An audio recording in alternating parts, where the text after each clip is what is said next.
ছোট্ট বন্ধুরা, আশা করি তোমরা সবাই খুব ভালো আছো। আজকে আমরা আরেকটি মজার গল্প শুনব। গল্পের নাম চতুর খরগোশ ও বোকা সিংহ। Welcome back to my channel কথা ও গল্প। Please like, share and subscribe this channel for more story video.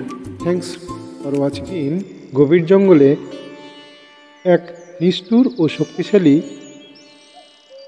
সিংহ বাস করত। তার নাম ছিল বিক্রম।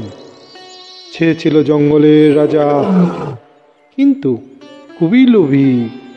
প্রতিদিন সে অনেক পশুকে শিকার করত, এতে জঙ্গলের সব প্রাণী ভয়ে কাঁপত।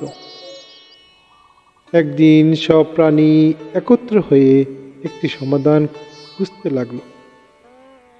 এক বুদ্ধিমান শেয়াল বলল,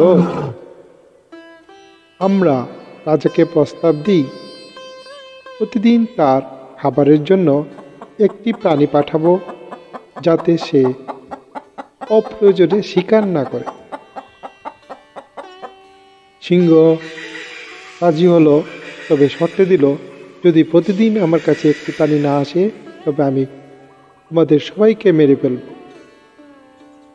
এরপর প্রতিদিন একটি করে প্রাণী সিংহের খাবার হিসাবে পাঠানো হতে লাগলো। কিছুদিন পর এক বুদ্ধিমান খরগোশের পালা এলো। সে মরতে চায়নি, তাই একটি চালাক পরিকল্পনা করল। সে ইচ্ছে করে অনেক দেরি করে সিংহের কাছে পৌঁছালো। রাগে গর্জে উঠল সিংহ, বলল, এত দেরি করে এলে কেন? খরগোশ ভদ্রভাবে বলল, মহারাজ, আমি যথাসময়ে রওনা দিয়েছিলাম, কিন্তু পথে আরেকটি সিংহ আমাকে থামিয়ে বলল যে সে এই জঙ্গলের প্রকৃত রাজা। এ কথা শুনে সিংহ তো প্রচণ্ড রেগে গেল আর রাগে গড়গড় করতে লাগলো। কে এত সাহস করেছে তোমাকে তার কাছে আটকে রেখেছে? চলো, আমাকে তার কাছে নিয়ে চলো। বুদ্ধিমান খরগোশ সিংহকে একটি গভীর কুয়ার কাছে নিয়ে গেল এবং বলল, মহারাজ, সেই সিংহ কুয়ার ভিতরেই আছে। সিংহ কুয়ার জলে তাকিয়ে দেখল তার নিজের প্রতিবিম্ব। সে ভাবল আরেকটি সিংহ। সে গর্জন করলো আর কুয়ার জলে প্রতিবিম্বও গর্জন করতে লাগলো। রাগে উন্মাদ হয়ে সিংহ শত্রুকে মারার জন্য কুয়াতে ঝাঁপ দিল এবং ডুবে মরে গেল।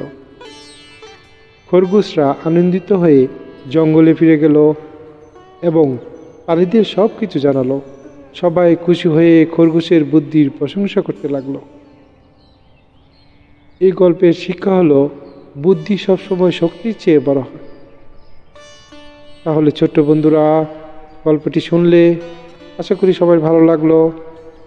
যদি ভালো লেগে থাকে চ্যানেলটি লাইক, শেয়ার ও সাবস্ক্রাইব করবে। পরবর্তী ভিডিওতে আবার দেখা হবে।